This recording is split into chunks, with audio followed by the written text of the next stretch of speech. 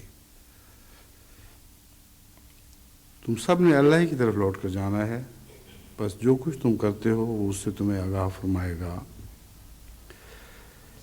اس آیت کریمہ میں بظاہر یوں معلوم ہوتا ہے کہ دوسرے کی گمراہی کی فکر نہیں کرنی.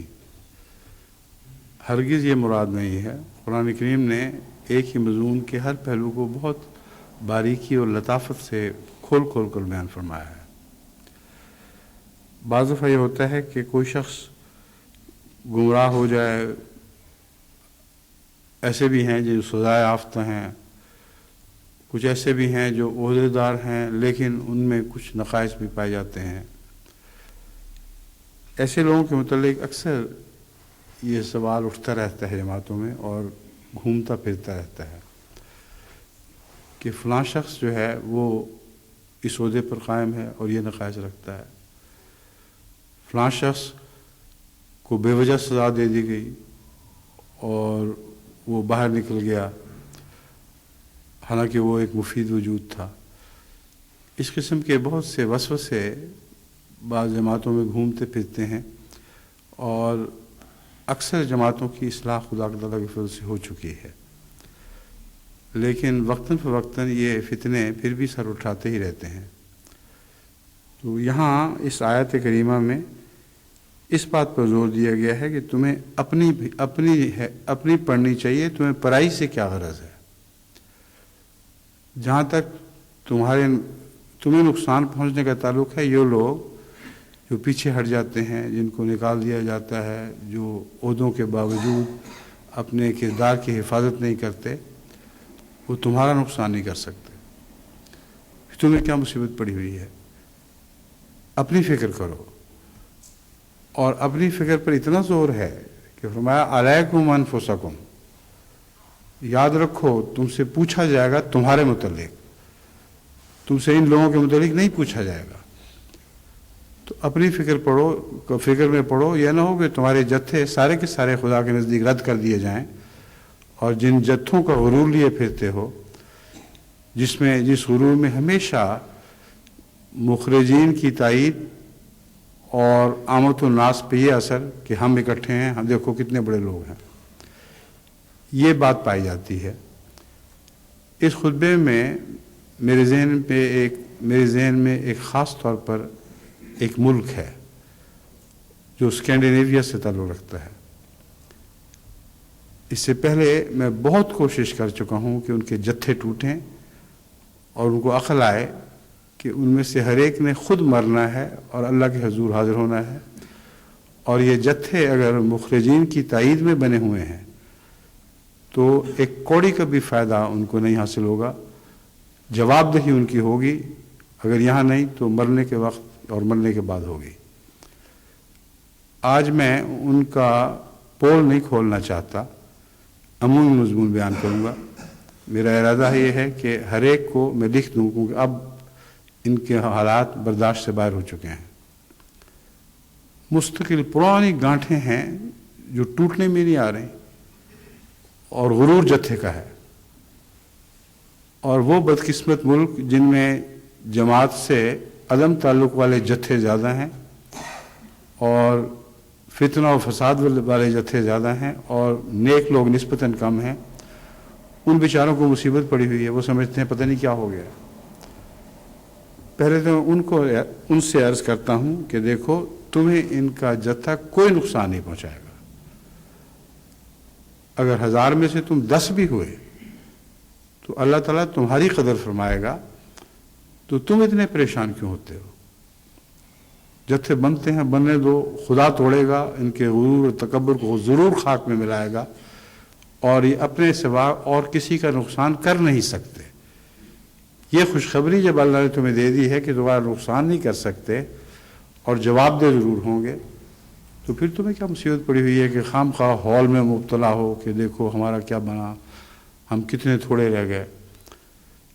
اس بات کو بالکل ذہن سے نکال دیا جائے. اگر 10 بھی ٹھیک ہیں تو اللہ اور جماعت کی نظر میں وہی 10 مقبول ہیں، اور باقی سارے رد شدہ ہیں، ان کی کوئی بھی حیثیت نہیں ہے. ان کو خط علم ہی نہیں کہ دنیا میں کتنے بڑے بڑے انقلاب آ رہے ہیں. سینکڑوں جماعتیں، ہزاروں جماعتیں ہر سال ایسی بنتی ہیں جو کلیتاً فدا ہیں. وہ بڑی بڑی جماعتیں جن میں جتھے تھے اب وہ مٹ مٹ کے گھل گھل کے ان کا کچھ بھی وجود نہیں رہا، اور اب وہ سمجھ چکے ہیں کہ وہ بیکار ہیں. جرمنی کا یہی حال تھا. بڑی جتھہ بندیاں تھیں شروع میں جب میں نے جرمنی کے معاملات میں دلچسپی لی خصوصیت کے ساتھ، اور اللہ نے فضل فرمایا اور جرمنی کی جماعت کو اثر نو بیدار کرنا شروع کیا ہے. تو اس وقت جتھے ہوتے تھے اور ہر جتھے کو یہ غرور تھا کہ ہم جتھے والے ہیں، ہم پر کون ہاتھ ڈال سکتا ہے. میں نے ان پر ہاتھ ڈالا، ان کو دکھا دیا کہ خلیفہ وقت کو اگر اللہ یہ سمجھائے کہ ہاتھ ڈالو تو ڈالے گا، اور تمہاری کوئی بھی حیثیت نہیں ہے، تمہارے تکبر خاک میں مل جائیں گے. یہی ہوا. سب جتھے تحریر ہو گئے. اگر کہیں ہیں تو چھپے چھپے دلوں میں گانٹھیں ہیں، مگر بالعموم خدا تعالیٰ کے فضل سے ان ملکوں سے اس سب گندگی کا صفحہ ہو گیا ہے. تو اگر کوئی ملک سمجھتا ہے کہ وہ بہت بڑا ہے اور مستثنا ہے، تو میں آج اس کو متنبع کر رہا ہوں.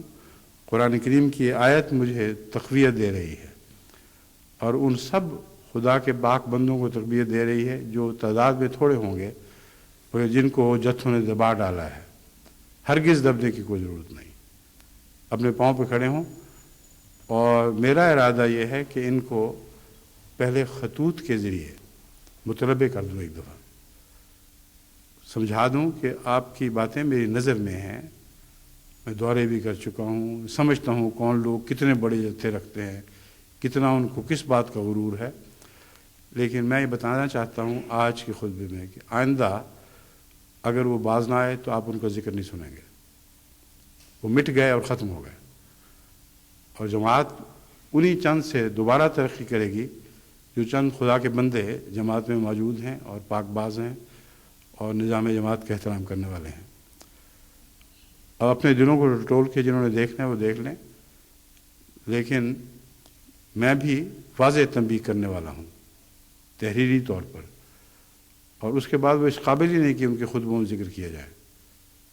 اللہ ان سے خود نپٹے گا، اور آپ دیکھیں گے کہ انشاءاللہ جو بظاہر تعداد میں کم ہیں ان کے نکل جانے کے بعد ان میں بہت برکت پیدا ہوگی.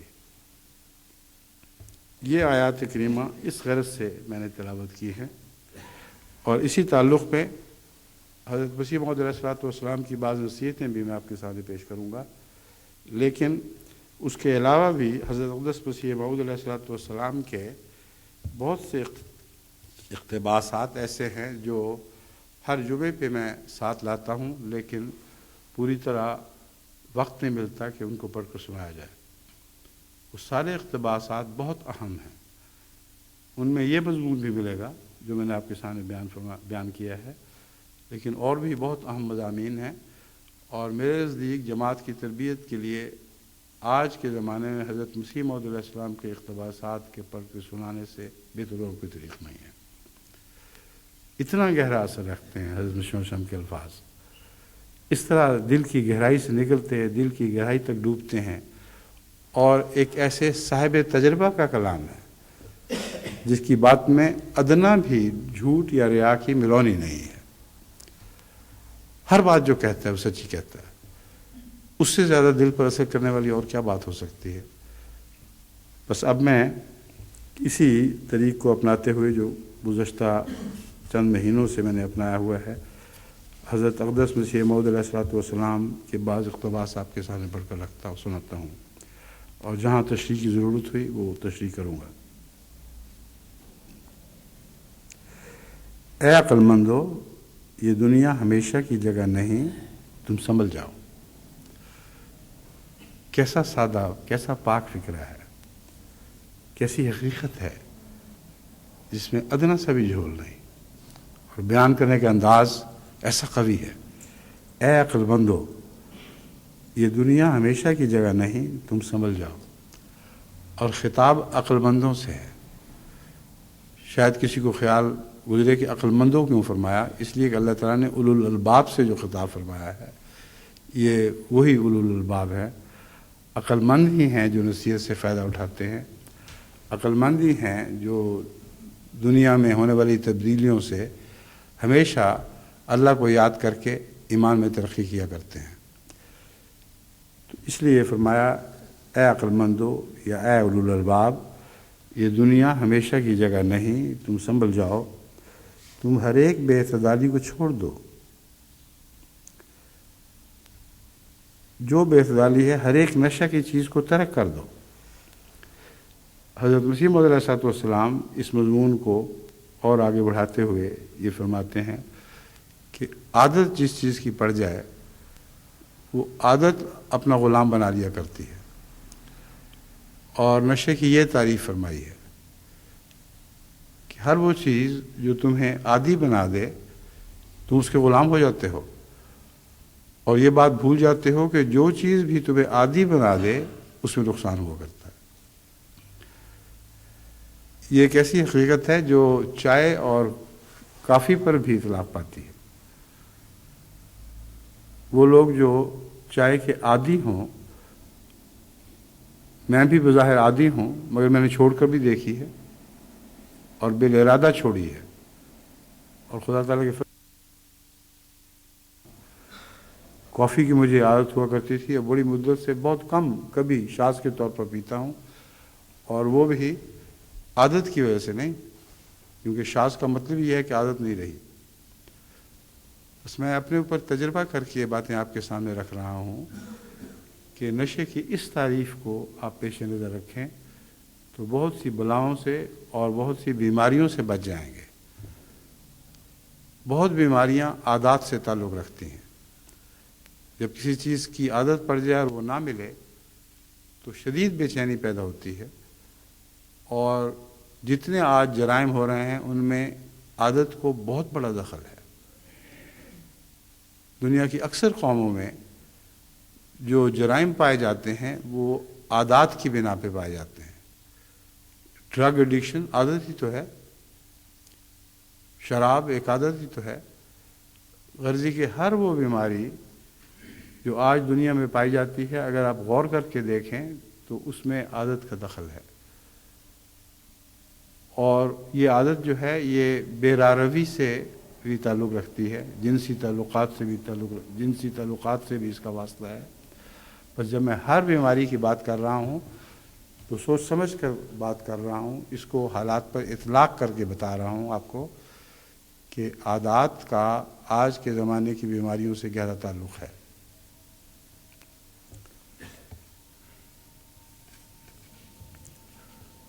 پھر فرماتے ہیں ہر ایک سال ہزارہا تمہارے جیسے نشے کے عادی اس دنیا سے کوچ کر جاتے ہیں، اور آخرت کا عذاب الگ ہے۔ نشے کے عادی کو اس دنیا میں بھی ضرور سزا ملتی ہے، خواہ وہ محسوس کرے یا نہ کرے کہ اس کا نشے سے تعلق ہے۔ سزا کو تو محسوس کرتا ہے، مگر یہ علم نہیں کہ میرے نشے نے ہی میرے لیے مصیبت ڈالی ہوئی ہے۔ فرماتے ہیں اس کو جو سزا ملتی ہے وہ تو ملے گی ہی، لیکن آخرت کا عذاب الگ ہے۔ پرہیزگار انسان بن جاؤ تا تمہاری عمر میں زیادہ ہو، تمہاری عمریں زیادہ ہوں اور تم خدا سے برکت پاؤ۔ حد سے زیادہ عیاشی میں بسر کرنا لعنتی زندگی ہے۔ یہ ایک بہت ہی اہم بڑا ابتلا ہے آج کی دنیا میں، جو دنیا میں ہر شخص کو درپیش ہے۔ حد سے زیادہ عیاشی میں بسر کرنا لعنتی زندگی ہے۔ آج ساری دنیا میں جو بحران پیدا ہو رہے ہیں وہ جتنی قوموں میں بھی ہو رہے ہیں ان میں حد سے زیادہ عیاشی کی زندگی بسر کرنے والے اس کے ذمہ دار ہیں۔ غریب ممالک کے بحران دیکھیں، ان کا اقتصادی ڈھانچہ اگر اس بات پر مبنی ہوتا کہ کم سے کم زندگی کی سادہ ضروریات تمام انسانوں کو مہیا کی جائیں، تو یہ اشتراکیت نہیں ہے، یہ قرآن کریم کا پہلا سبق ہے۔ اشتراکیت تو تصور میں بھی نہیں آ سکتا کہ قرآن کریم کا پہلا سبق اشتراکی نظام کے انتہائی تصور سے بھی بڑھ کر ہے، لیکن اس میں برائی نہیں، اس میں کوئی چھینا جھپٹی نہیں، کوئی زبردستی نہیں، ہر سوسائٹی کا یہ فرض قائم کر دیا گیا ہے آدم کی جنت کے ذکر میں کہ ہر ایک کو روٹی ملے گی، ہر ایک کو پانی ملے گا، ہر ایک کو بچھونا میسر آئے گا، ہر ایک کی سر پر چھت ہوگی۔ یہ چیز جو پہلا سبق تھا یہ انسانیت نے بھلا دیا، اور حد سے زیادہ عیاشی میں حد کون سی ہے؟ وہ یہی حد ہے، ورنہ ہر شخص کہہ سکتا ہے میں عیاشی کرتا ہوں مگر تھوڑی کرتا ہوں۔ کسی ملک کو حد سے زیادہ عیاشی میں مبتلا ہونے کی اجازت ہی نہیں ہے جب تک ان کے غریبوں کی پرسان حالی نہ ہو، ان کی ادنا لازمی ضرورتیں پوری نہ ہوں۔ اس وقت تک جو لوگ یہ سمجھتے ہیں کہ ہمیں خدا نے دیا ہے، ہم عیش و عشرت میں زندگی بسر کریں، اسی کا نام حد سے زیادہ ہے، کیونکہ بعض کے حقوق بعض دوسروں کی طرف منتقل ہو رہے ہیں۔ جن کا حق تھا زندہ رہنے کا، جو خدا نے قائم کیا ہے، اس حق پر قدغن لگائی جا رہی ہے، اور تمام غریب ممالک میں یہی حال ہے، اور تمام امیر ممالک میں یہی حال ہے۔ کوئی ملک بھی اس بدنصیبی سے خالی نہیں ہے۔ فرماتے ہیں لعنتی زندگی ہے، حد سے زیادہ بدخلق اور بے مہر ہونا لعنتی زندگی ہے۔ عیاشی کے ساتھ حد سے زیادہ بدخلقی اور بے مہری کا تعلق ہے۔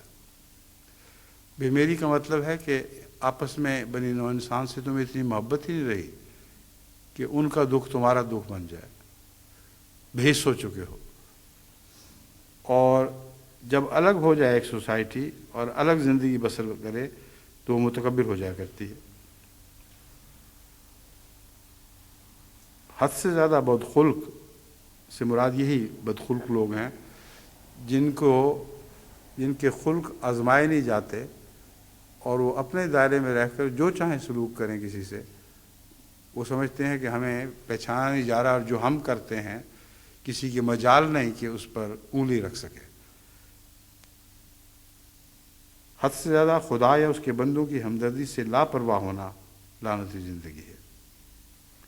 یہی تفسیر حضرت مسلم خود فرما رہے ہیں جو میں پہلی عبارت کی تفسیر کر چکا ہوں۔ حد سے زیادہ خدا یا اس کے بندوں کی ہمدردی سے لاپرواہ ہونا لعنتی زندگی ہے۔ یہاں خدا کی ہمدردی مراد نہیں ہے، خدا سے لاپرواہ ہونا یا اس کے بندوں کی ہمدردی سے لاپرواہ ہونا۔ فقرہ اکٹھا ہے، اور کوئی غلطی سے یہ نتیجہ نکال سکتا ہے کہ حد سے زیادہ لفظ کو کہاں گیا، خدا یا اس کے بندوں کی ہمدردی سے۔ اگر اس فقرے کو ہمدردی سے اس طرح ملایا جائے کہ خدا، تو پھر خدا کو بھی ساتھ جوڑا جائے تو پھر اس کے ایک اور معنی بنتے ہیں۔ خدا یہاں فاعلی حالت میں ہوگا اور بندے مفعولی حالت میں ہوں گے۔ حد سے زیادہ خدا کی ہمدردی سے بے نیاز ہونا، یعنی ایسی حرکتیں کرنا کہ خدا تمہارا ہمدرد نہ رہے، اور حد سے زیادہ بندوں کی ہمدردی کرنے سے بے نیاز ہونا، یہ بھی فرمایا ایک لعنتی زندگی ہے۔ ہر ایک امیر خدا کے حقوق اور انسانوں کے حقوق سے ایسا ہی پوچھا جائے گا جیسا کہ ایک فقیر، بلکہ اس سے زیادہ۔ یہ جو پوچھا جانے کا تصور ہے، یہ ہمارے کردار کو صحیح روش پر ڈھالنے اور صحیح روش پر قائم رکھنے میں ایک غیر معمولی کردار ادا کرتا ہے۔ ہماری زندگی کو صحیح روش پر ڈھالنے میں ایک غیر معمولی کردار ادا کرتا ہے، کیونکہ جو پوچھا نہیں جائے گا، جس کو یہ احساس ہو کہ میں پوچھا نہیں جاؤں گا، وہ جو چاہے کرتا پھرے، اور یہ آج کی سب سے بڑی بلا ہے۔ جیسا کہ میں نے ذکر کیا تھا جماعت میں، کچھ لوگ ایسے ہیں وہ سمجھتے ہیں ہم اگر اپنے جتھے بنا کر بظاہر اپنی شان اور شوکت ظاہر کریں گے اور غلبہ کریں گے اور کہیں گے کہ تم ہمارا کیا بگاڑ سکتے ہو، یہ ان کی بھی حماقت ہے۔ کوئی نہیں ہے جو پوچھا نہ جائے گا، اپنے ہر عمل کے بارے میں وہ پوچھے جائیں گے۔ فرمایا اور اس سے زیادہ پوچھا جائے گا جیسا ایک فقیر پوچھا جائے گا، کیونکہ فقیر تو صرف غریب کو نہیں کہتے، ایک مسکین انسان جس کا کوئی اثر رسوخ نہ ہو، اس سے بھی ضرور باس پرس ہوگی، لیکن جن کا اثر رسوخ تھا سوسائٹی پر، جو صاحب حکمت بھی سمجھے جاتے تھے اور صاحب طاقت بھی تھے، ان سے تو ضرور سختی سے سوال باس پرس ہوگی اور وہ ضرور پوچھے جائیں گے۔ بس کیا ہی بدقسمت وہ شخص ہے جو اس مختصر زندگی پر بھروسہ کر کے بکلی خدا سے منہ پھیر لیتا ہے۔ اور یہ جو پہلی باتیں گزری ہیں ان کا انجام کار یہی نتیجہ نکلتا ہے کہ انسان بکلی خدا سے منہ پھیر لیتا ہے۔ جو باتیں حضرت مسیح علیہ السلام نے بیان فرمائیں کہ ان سے بچو، ان کا خطرہ ہے، یہ لعنتی زندگی ہے، جو ان باتوں میں ملوث رہتے ہیں اور پرواہ نہیں کرتے ہیں، ان کا انجام لازماً یہ ہوتا ہے کہ بکلی خدا سے منہ پھیر لیتا ہے، اور پھر خدا کے حرام کو ایسی بے باکی سے استعمال کرتا ہے کہ گویا حرام اس کے لیے حلال ہے۔ یہ حلال و حرام کے جو چکر ہیں، بددیانتیاں رزق میں، لوگوں سے دھوکہ بازیاں، یہ سارے اوپر کے مضمون سے تعلق رکھ رہے ہیں، اس کے نتیجے میں پیدا ہوتے ہیں۔ پھر غصہ کی حالت میں دیوانوں کی طرح کسی کو گالی، کسی کو زخمی، کسی کو قتل کرنے کے لیے تیار ہو جاتا ہے۔ یہ خدا سے منہ پھیرنے کے نتیجے ہیں، کیونکہ جو شخص خدا کا تصور دل پر ایک بادشاہ کے تصور کی طرح رکھتا ہے، ایک کامل مقتدر بادشاہ کے تصور کی طرح رکھتا ہے، اس کے لیے ممکن ہی نہیں ہے کہ کسی لمحہ اپنے غصے سے اس قدر مغلوب ہو جائے کہ خدا کی پرواہ نہ کرے، اپنے کسی جذبے سے ایسا مغلوب ہو جائے کہ دیکھے ہی نہ کہ اس کو بھی کوئی دیکھ رہا ہے۔ دیوانوں کی طرح کسی کو گالی، کسی کو زخمی اور کسی کو قتل کرنے کے لیے تیار ہو جاتا ہے۔ شہوات کے جوش میں بے حیائی کے طریقوں کو انتہا تک پہنچا دیتا ہے، سو وہ سچی خوشحالی کو نہیں پائے گا یہاں تک کہ مرے گا۔ اس دنیا میں سچی خوشحالی اس کو نصیب نہیں ہو سکتی۔ ایسے لوگ جن کا نقشہ ہے بظاہر عیش و عشرت کی زندگی کی بسر کرتے ہیں، بظاہر حرام کھاتے اور بے پرواہ ہو جاتے ہیں، مگر حضرت مسیح علیہ السلام فرما رہے ہیں ان کو سچی خوشحالی بہرحال نصیب نہیں ہوگی یہاں تک کہ مرے گا۔ اے عزیزو، تم تھوڑے دنوں کے لیے دنیا میں آئے ہو اور وہ بھی بہت گزر چکے ہیں۔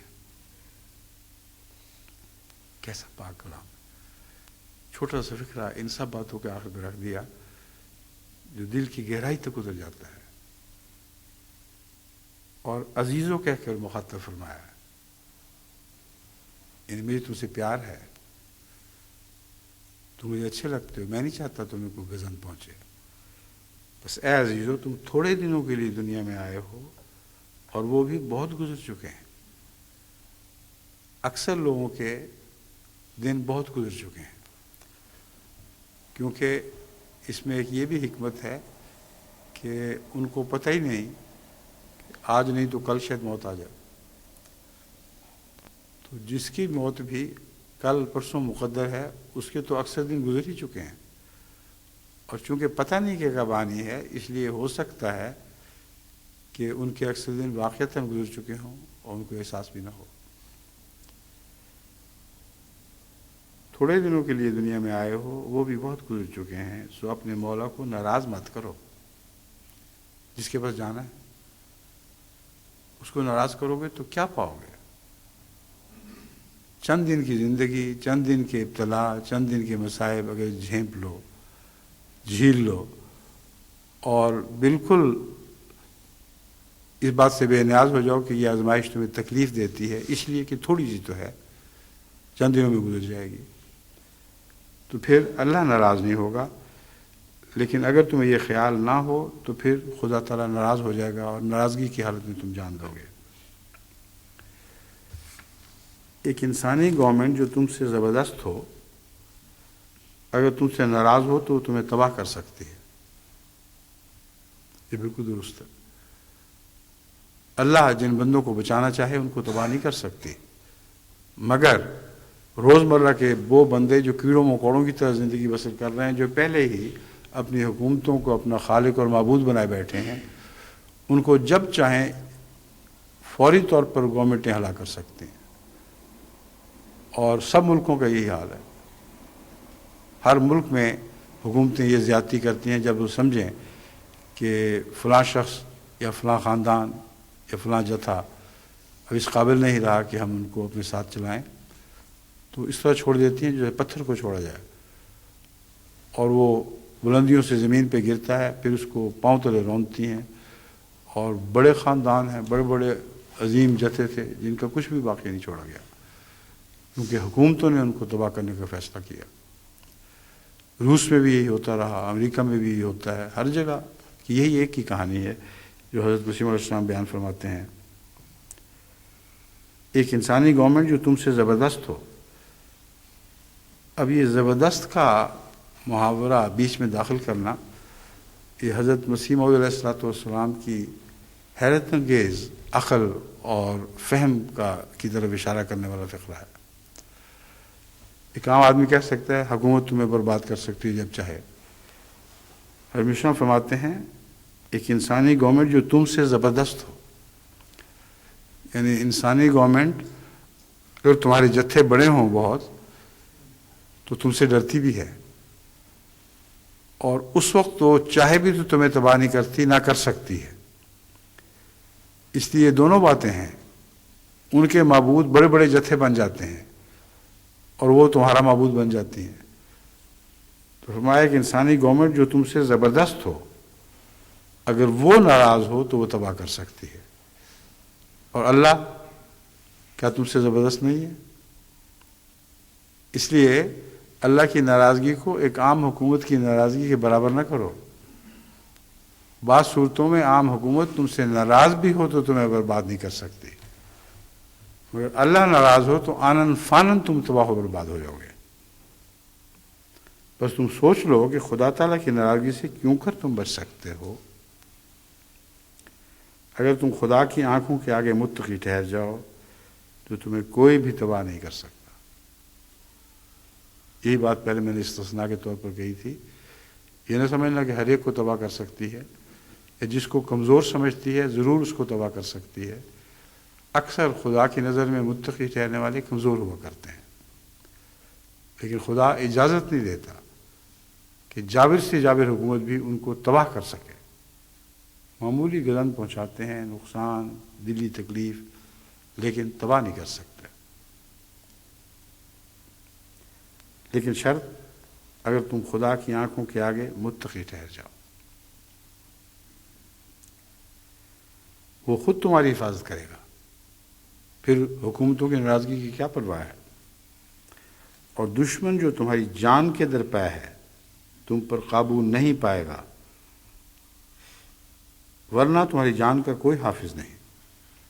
یعنی تقوی اگر نہ ہو تو پھر تمہاری جان کا کوئی حافظ نہیں۔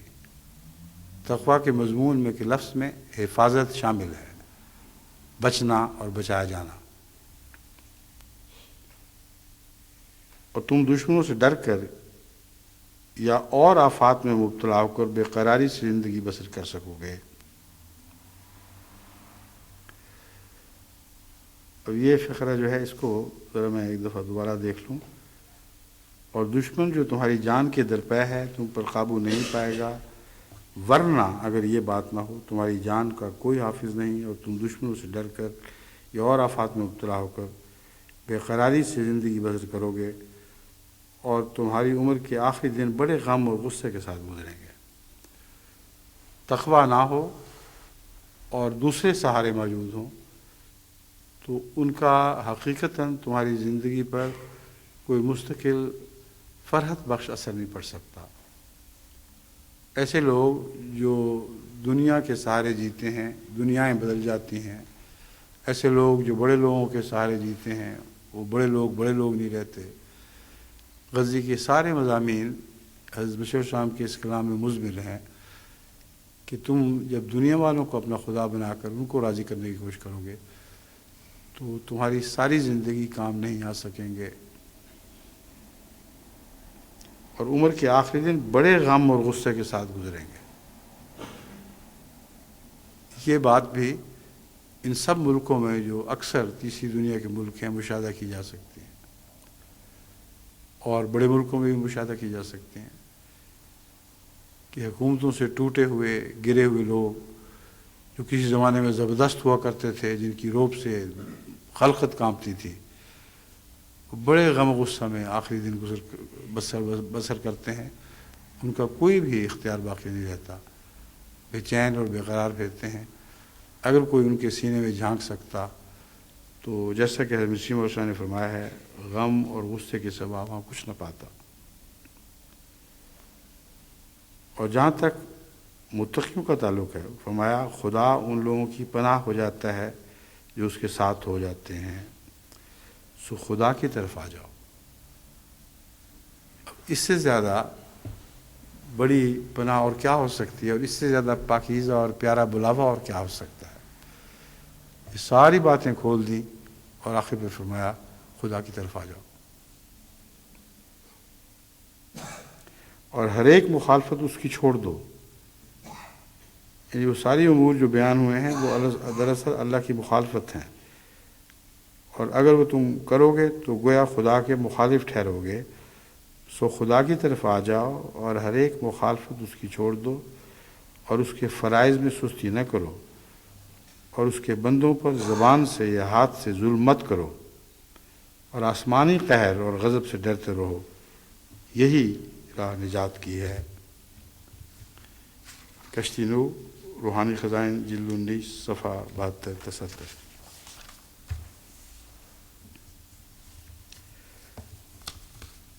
اب بعض دوسرے اقتباسات ہیں جو میں اسی تسلسل میں بیان کرتا ہوں، اور جب تک یہ اقتباس ختم ہوتے ہیں اتنی دیر میں ہم انشاءاللہ اور اقتباس اکٹھے کر لیں گے۔ اگر ساری عمر بھی حضرت مسیح موعود اسلام کے اقتباسات پر ہی خطبہ دیے جائیں تو جماعت کے لیے اس سے زیادہ خوشخبری کوئی نہیں ہو سکتی۔ ایسے پیارے انداز کی نصیحت ہے کہ دوسرے منہ کی باتوں کے مقابل پر ایسا ہے وہ دوسرے منہ کی باتیں زمین سے تعلق رکھتی ہیں اور یہ آسمان سے تعلق رکھتی ہیں، لیکن آسمان سے تعلق کے باوجود آسمان سے اس طرح اترتی ہیں جیسے رحمت باران اتر رہی ہے۔ حضرت مسیح موعود صاحب فرماتے ہیں، پیغمبر الوہیت کے مظہر اور خدا نما ہوتے ہیں، پھر سچا مسلمان اور معتقد وہ ہوتا ہے جو پیغمبروں کا مظہر بنے۔ پیغمبر الوہیت کے مظہر، اللہ تعالیٰ کے مظہر، اس کی خدائی کے مظہر، اور خدا نما ہوتے ہیں اور خدا دکھانے والے ہوتے ہیں۔ پھر سچا مسلمان اور معتقد وہ ہوتا ہے جو پیغمبروں کا مظہر بنے۔ اب اس سے زیادہ کھلا واضح معیار اور کیا آپ کے لیے مقرر کیا جا سکتا ہے؟ پیغمبر کو تو سب جانتے ہیں، بعض لوگ خود نہ جانتے ہوں تو مولویوں کی مبالغہ آمیز تقاریر سے پیغمبروں کے متعلق عجیب عجیب تصور باندھ لیتے ہیں، مگر یہ جوڑ بھول جاتے ہیں کہ اگر پیغمبر خدا نما ہے تو تم پیغمبر نما ہو، وہ سب کچھ کر کے دکھانا ہوگا۔ ایسے حال میں زندگی بسر کرنی ہوگی کہ پیغمبر یاد آئیں لوگوں کو۔ یہ ایک فکرہ ہے، اس میں ساری زندگی کی کہانی آ گئی ہے۔ پیغمبر الوہیت کے مظہر اور خدا نما ہوتے ہیں، پھر سچا مسلمان اور معتقد وہ ہوتا ہے جو پیغمبر کا مظہر بنے۔ اور یہ ایک فرضی پیغام نہیں، اس کو حقیقت پر چسپاں کر کے دکھاتے ہیں۔ صحابہ کرام رضوان اللہ علیہم نے اس راز کو خوب سمجھ لیا تھا، اور وہ رسول کریم صلی اللہ علیہ وآلہ وسلم کی اطاعت میں ایسے گم ہوئے اور کھوئے گئے کہ ان کے وجود میں اور کچھ باقی رہا ہی نہیں تھا۔ جو کہ ان کو دیکھتا تھا ان کو محویت کے عالم میں پاتا تھا۔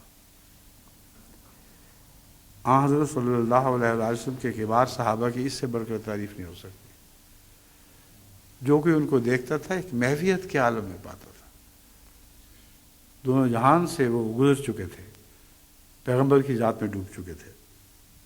بس یاد رکھو کہ اس زمانے میں جب تک وہ محویت اور وہ اطاعت میں گمشدگی پیدا نہ ہوگی، اس زمانے میں، بس یاد رکھو کہ اس زمانہ میں بھی جب تک وہ محویت اور وہ اطاعت میں گمشدگی پیدا نہ ہوگی جو صحابہ کرام رضوان اللہ علیہ میں پیدا ہوئی تھی، مریدوں معتقدوں میں داخل ہونے کا دعویٰ تبھی سچا اور بجا ہوگا۔ یہ بات اچھی طرح پر اپنے ذہن نشین کر لو۔ جو صحابہ کرام میں حضرت صلی اللہ علیہ وآلہ وسلم کے لیے اپنی ذات کی محویت تھی کہ اپنی ذات سے بھی کھوئے گئے تھے اور دنیا سے بھی کھوئے گئے تھے، صرف سامنے ایک نمونہ تھا جو پیغمبر کا نمونہ تھا۔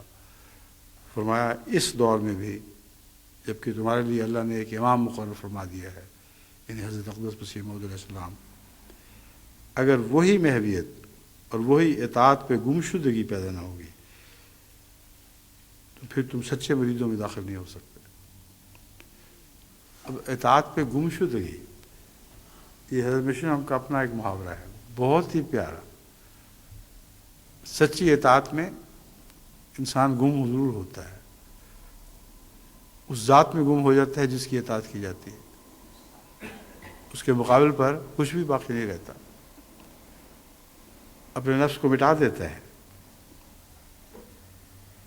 جیسا کہ دو مصوروں کا ایک امتحان لیا گیا تھا، اس میں جو مضمون ہے وہ اسی محویت اور گمشدگی سے تعلق رکھتا ہے۔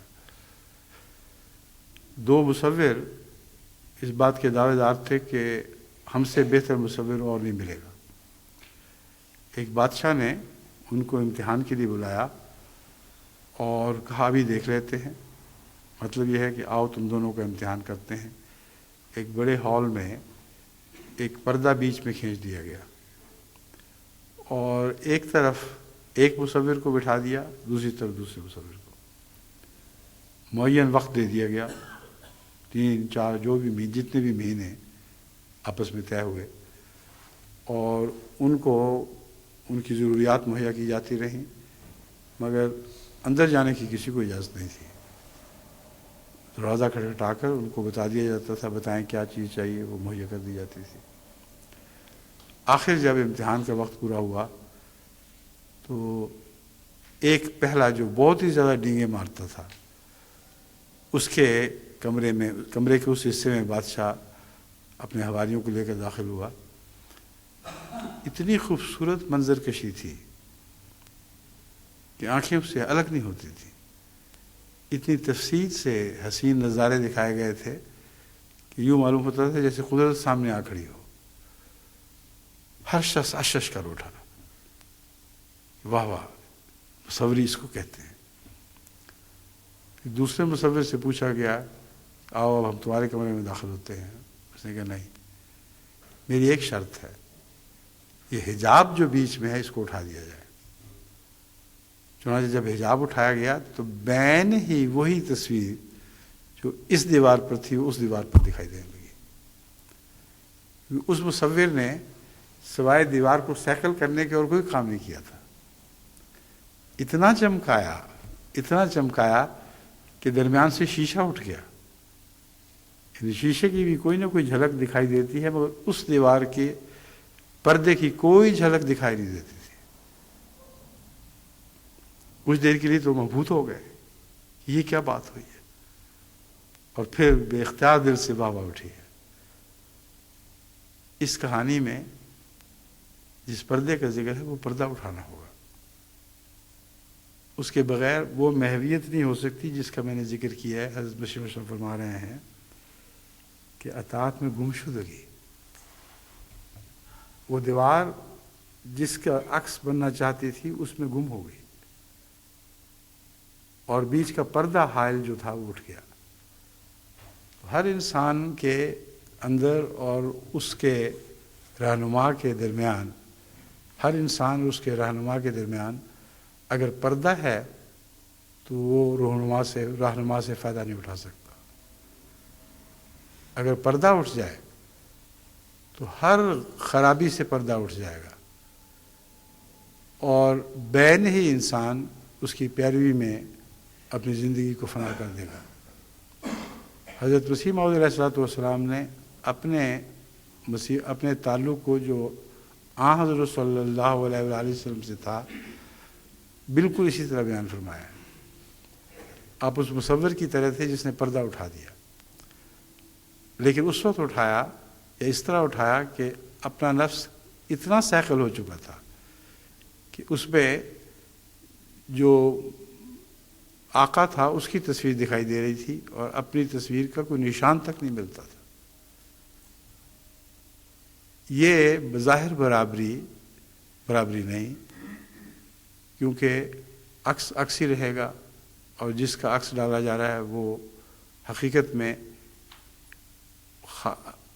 حاوی وجود یا اعلیٰ درجے کا وجود بنا رہے گا۔ لیکن جو عکس مکمل کر دے اس کے بھی کیا کہیں گے؟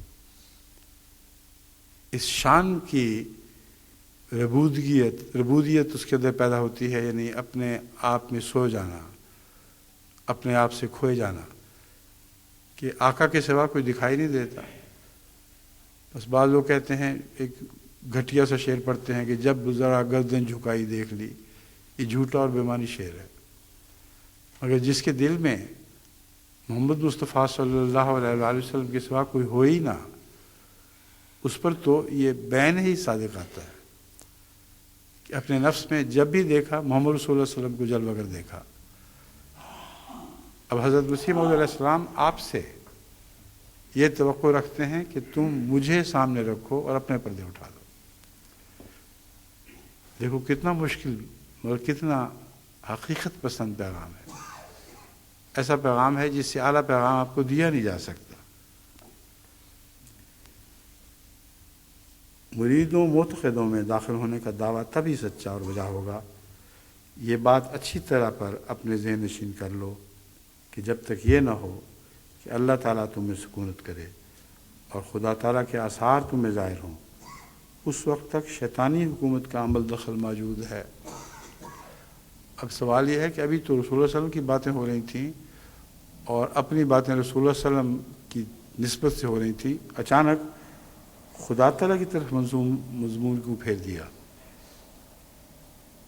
یہ اس لیے ہے کہ دراصل محمد رسول اللہ اس لیے عظمت رکھتے ہیں کہ خدا نما تھے، اس لیے عظمت رکھتے ہیں کہ خدا آپ کے دل پر اتر آیا تھا، ورنہ حضرت محمد رسول اللہ صلی اللہ علیہ وسلم ایک عام عرب ہی تو سمجھے جا سکتے تھے، دنیا کو کیا پرواہ نہیں تھی۔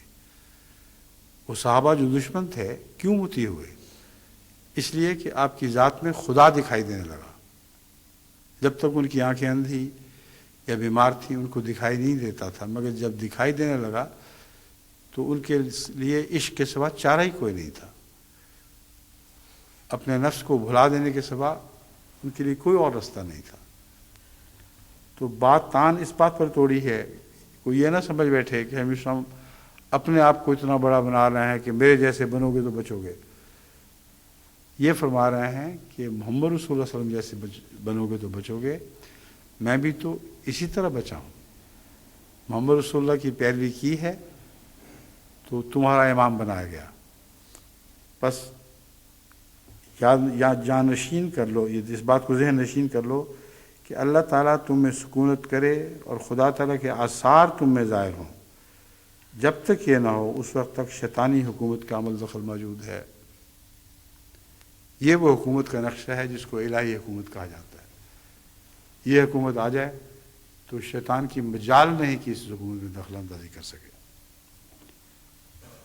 اب شیطان کا ذکر کرتے ہوئے فرماتے ہیں، شیطان جھوٹ، ظلم، جذبات، خون، طول عمل، ریا اور تکبر کی طرح بلاتا ہے اور دعوت کرتا ہے۔ جھوٹ دوسروں میں دیکھو کتنا برا لگتا ہے، اپنے نفس کو تھوڑی دیر کے لیے بھلا دو اور غیر کی نظر سے دوسروں کے جھوٹ کو دیکھو کہ کتنا مکروہ لگتا ہے، اور یہی جھوٹ ہے جس پہ تم منہ مارتے ہو، اس کو پل پل کھاتے ہو اور بھول جاتے ہو کہ یہ وہ جھوٹ ہے جس سے تمہیں شدید نفرت ہے، لیکن دوسروں میں ہو تو نفرت ہے، اپنی ذات میں نفرت نہیں دکھائی دیتی. یہ شیطان کا دھوکہ ہے.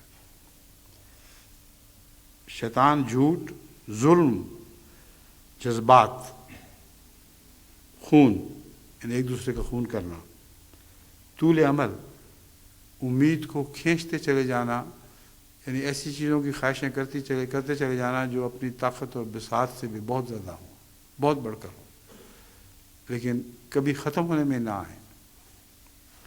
ریا، دکھاوا اور تکبر کی طرف بلاتا ہے اور دعوت کرتا ہے. یہ دعوت کرتا ہے سے کیا مراد ہے؟ بلاتا ہے اور دعوت کرتا ہے. یہ دعوت شیطان کے چیلوں سے تعلق رکھتی ہے. جتنے بھی شیطانی وجود ہیں وہ بھی ایک دعوت کیا کرتے ہیں، اور جتنے بھی الہی وجود ہیں وہ بھی ایک دعوت کیا کرتے ہیں. بس حضرت صلی اللہ علیہ وآلہ وسلم کا وجود خدا نما ہونے کی وجہ سے ان کو تو بلاتا ہی تھا، جو پہچان رہے تھے کہ اس کی ذات میں خدا جھلک رہا ہے. لیکن دعوت شرط تھی، اس طرف لوگوں کو بلاتے بھی تھے. اس لیے یہ خیال کر لینا کہ شیطان بلاتا نہیں، یہ ایک وہم ہے، خوش فہمی ہے. شیطان ضرور بلاتا ہے، اور جو لوگ آپ کو ان سب چیزوں کی طرف بلانے والے ساتھی، دوست، جتنے بھی آپ کے قریبی ہوں، یہ سارے شیطان کے چیلے ہیں. بس ضرور ہے کہ یا ان سے منہ موڑا جائے یا ان کی اصلاح کی کوشش کی جائے. اب تکبر کی طرف بلاتا ہے اور دعوت کرتا ہے. اب یہ لفظ دعوت کرتا ہے، اگر ایک انسان اسی پر غور کرے تو وہ حضرت مسیح موعود علیہ السلام کی سچائی کا صرف اس فکرے سے قائل ہو سکتا ہے. یہ عرفانہ کلام ہے، ایک سچے کا کلام ہے، جس کو ان سب راہوں کو تجربہ ہے. محض ایک مولوی کی نصیحت نہیں، اس کی تو کوئی حیثیت ہی کوئی نہیں ہے. اس کو پتہ نہیں کہ سچوں کے دل پہ کیا گزرتی ہے، ان کو کیسا عرفان نصیب ہوتا ہے، اور ہر بات کا ہر حصہ سچا ہوتا ہے. ورنہ ایک اردو جان کہے گا اوہ یہ فکر تو زائد دکھا گیا ہے. ریا اور تکبر کی طرف بلاتا ہے اور دعوت کرتا ہے. اس بیوقوف کو کیا پتا کہ اردو کیا ہوتی ہے؟ اردو کسی نے سیکھنی ہے تو مسیح موعود علیہ السلام سے سیکھے. ہر زبان سچائی سے بنتی ہے، ہر زبان میں سچائی کی طاقت چمکتی ہے. اور اردو میں بھی جو حضرت مسیح موعود علیہ السلام کا ایک مقام اور مرتبہ ہے، اس کو کبھی کوئی اور نہیں پہنچ سکا. نہ پہلے خلافہ پہنچ سکے، میرا تو سوال ہی نہیں، نہ آئندہ کبھی کوئی خلافہ پہنچ سکیں گے. علیہ السلام کی بات ہی اور ہے. اور یہ چھوٹی چھوٹی چیزیں آپ کے مقام کی طرف رہنمائی کرتی ہیں. ریا اور تکبر کی طرف بلاتا ہے اور دعوت کرتا ہے. اس کے بالمقابل اخلاق فاضلہ، صبر، محویت، فنا فی اللہ، اخلاص، ایمان، فلاح، یہ اللہ تعالیٰ کی دعوتیں ہیں کہ ان چیزوں کی طرف بلانا ضروری ہے. اور اللہ ہمیشہ انہی چیزوں کی طرف دعوت دیا کرتا ہے. انسان ان دونوں تجاذب میں پڑا ہوا ہے. تجاذب کہتے ہیں ایسی چیز جس میں کھینچنے کی طاقت ہو، اور تجاذب کا زائد معنی یہ ہے کہ دو طرف کھینچنے کی طاقت ہو. ایک طرف کھینچا جا رہا ہو، دوسری طرف دوسرا گروہ دوسری طرف کھینچ رہا ہو، جیسے رسا کشی میں ہوا کرتا ہے. یہ ایک تجاذب ہے. فرماتے ہیں کہ انسان ان دونوں تجاذب میں پڑا ہوا ہے. پھر جس کی فطرت نیک ہے اور سعادت کا مادہ اس میں رکھا ہوا ہے، وہ شیطان کی ہزاروں دعوتوں اور جذبات کے ہوتے ہوئے بھی اس فطرت رشید، سعادت اور سلامت روی کے مادہ کی برکت سے اللہ تعالیٰ کی طرف دوڑتا ہے، اور خدا ہی میں اپنی راحت، تسلی اور اطمینان پاتا ہے. اب یہ جو تجربہ ہے یہ ہر انسان کو کبھی کبھی ضرور ہو جاتا ہے. بسا اوقات وہ بری باتوں سے جب کسی بری بات سے بھاگتا ہے تو اس کا دل گواہ ہوگا کہ اس کے نتیجے میں ضرور تسلی اور راحت اور اطمینان پائے گا. اور جو کلیتاً خدا کی طرف دوڑ رہا ہو، اس کے ہر فیصلے میں راحت و اطمینان ہوگا. مگر ہر چیز کے لیے نشان ضرور ہوتے ہیں. جب تک اس میں وہ نشان نہ پائے جاویں وہ معتبر نہیں ہو سکتی۔ اب وہم و گمان کی بات نہیں ہے کہ آپ سمجھیں کہ ہاں میں یہی کام کر رہا ہوں۔ فرمایا کچھ نشان ضروری ہیں۔ دیکھو دواؤں کی طبیب شناخت کر لیتا ہے، بنفشہ، خیار شمبا اور تربت، یہ کیا لفظ ہے تربت، یہ لفظ مجھے تلفظ معلوم نہیں، مگر بہرحال میں دیکھ لوں گا۔ یہ وہ دوائیں ہیں جو پرانے رسمی طب میں استعمال ہوا کرتی تھیں، ابھی بھی مختلف شکلوں میں آج کے اطباء بھی استعمال کرتے ہیں۔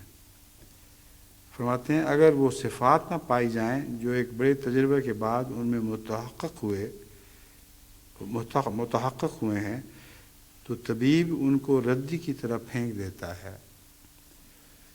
دواؤں کی پہچان ان ناموں سے نہیں جن ناموں پر وہ بکا کرتے ہیں۔ کمشنر فرماتے ہیں کہ وہ دوائیں جب طبیب خریدتا ہے تو پھر تجربہ کر کے دیکھتا ہے کہ ان کا فائدہ بھی ہوا کہ نہیں۔ اگر وہ فائدہ اس میں نہ ہو تو وہ مصنوعی دوائیں ہیں، بیکار دوائیں ہیں۔ اور آج کل تھرڈ ورلڈ میں دواؤں کے نام پر پتہ نہیں کیا کیا بک رہا ہے، اور اس لائق ہوتی ہیں اکثر دوائیں کہ وہ ردی کی طرح ردی کی ٹوکری میں پھینک دی جائیں۔ اس طرح پر ایمان کے نشانات ہیں۔ فرمایا ایمان بھی بعض نشانات رکھتا ہے، اگر وہ نشانات تم میں نہ ہوں تو محض وہم ہے کہ تمہیں ایمان ہے۔ اس لیے اپنے ایمان کو اس طرح پرکھو جیسے طبیب دواؤں کو پرکھتا ہے۔ اور وہ ایمان ایسے ہیں، فرماتے ہیں اللہ تعالیٰ نے ان کا بار بار اپنے کتاب میں ذکر کیا ہے۔ تو ایسے نشان تو نہیں جو مخفی ہوں یا چھپے ہوئے تم سے تمہارے دماغ میں آئے ہی نہ۔ خدا کا کلام پڑھو تو ایمان کی ہر علامت کا اس میں بیان ہے، اس سے اپنے آپ کو پرکھو، کیونکہ وہ دوا جو تجویز ہوئی ہے وہ جھوٹی نہیں ہو سکتی، تمہارا نفس جھوٹا ہو سکتا ہے۔ ایک موقع پر شہد کے استعمال کی بات تھی، ایک مریض کو پیٹ کی تکلیف تھی، آن حضرت صلی اللہ علیہ وسلم نے شہد تجویز کیا، اور وہ آیا کہ جی میں تو ابھی تک ویسا ہی ہوں۔ آپ نے فرمایا اور شہد پیو۔ پھر آیا، آپ نے فرمایا اور شہد پیو، اور فرمایا کہ دیکھو تمہارا پیٹ جھوٹا ہو سکتا ہے، اللہ کا کلام جھوٹا نہیں ہو سکتا۔ شہد میں ضرور شفا ہے، اور اسی طرح شہد بار بار پینے سے وہ اللہ تعالیٰ کے فضل سے بالکل شفایاب ہو گیا۔ حضرت مسیح علیہ السلام نے جو ذکر فرمایا ہے وہ ان ایمان کی نشانیوں کا ذکر ہے جو لاریب کتاب میں ہے۔ جھوٹ اس کتاب میں داخل ہی نہیں ہو سکتا، وہ ساری نشانیاں سچی ہیں۔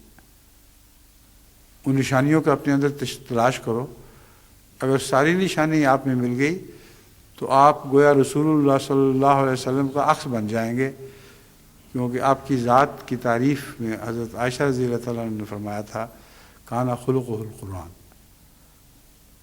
آپ کا خلق تو قرآن تھا۔ تو کس طرح حضرت مسیح علیہ السلام چھوٹی چھوٹی سادہ سادہ پیاری پیاری نصیحتوں سے کتنے عظیم مضمون کی طرف آپ کو لے جاتے ہیں، ویسا مضمون جو ساری زندگی پہ حاوی ہو جاتا ہے، اور انسان کو پتہ بھی نہیں لگتا کہ کس طرف بلایا جا رہا ہوں، ورنہ شاید ڈر جاتا، پہلے ہی رک جاتا۔ تھوڑا تھوڑا کر کے آگے قدم بڑھایا جا رہا ہے، وہاں پہنچتا ہے انسان کہتا ہے او ہو میں تو ہر طرف سے گھیرے میں آ گیا، اب تو مجال نہیں کہ ان باتوں کو نظر انداز کر سکوں۔ بس یہاں سے انشاءاللہ اگلے خطبے کا مضمون شروع ہوگا، سوائے اس کے کچھ اور باتیں ایسی ہو جائیں جن کا بیچ میں ذکر کرنا ضروری ہو کرتا ہے۔ امید رکھتا ہوں کہ اس طرح حضرت افضل مسیح علیہ السلام کی چھوٹی چھوٹی پیاری نصیحتوں کے نتیجے میں جماعت بڑی بنتی چلی جائے گی۔ یہ لے لیں۔